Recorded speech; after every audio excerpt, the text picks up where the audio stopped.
Prah ves čas spremlja Dacia Duster. Seveda najprej zaradi imena, ki ga primerja s slavnim malim letalom iz risanke. Nato v reklamah igralci ne grizejo prahu, ampak tega praškota vozijo.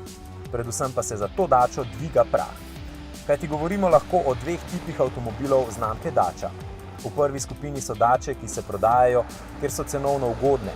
Potem je tudi Duster, ki si ga vsi želijo.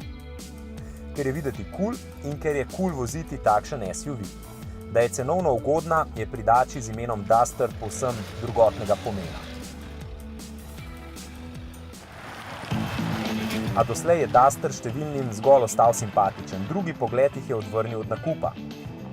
Zato je bila naloga Renaultovih inženirjev, da v tem drugem poskusu prepričajo tudi tiste, ki recimo za volanom do zdaj niso mogli najti ustreznega položaja, pa recimo tudi tiste, ki jih ni zadovoljila cenena oprema.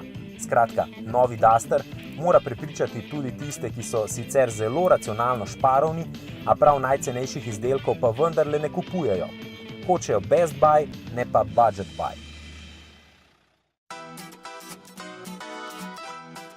In novi Duster novim nalogam dobro ustreza. V kabini je počutje zdaj res, ampak res veliko prijetnejše.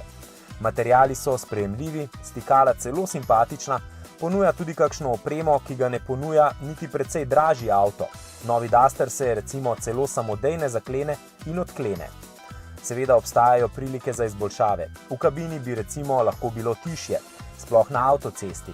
Občutno predaleč stran od konkurence pa je multimedijski zaslon na dotik sredi konzole, način upravljanja funkcij na njem in porazna je kakovost zvoka pri telefoniranju. A te minuse Duster s plusi izniči, ko ga zapeljemo v njegov naravni habitat.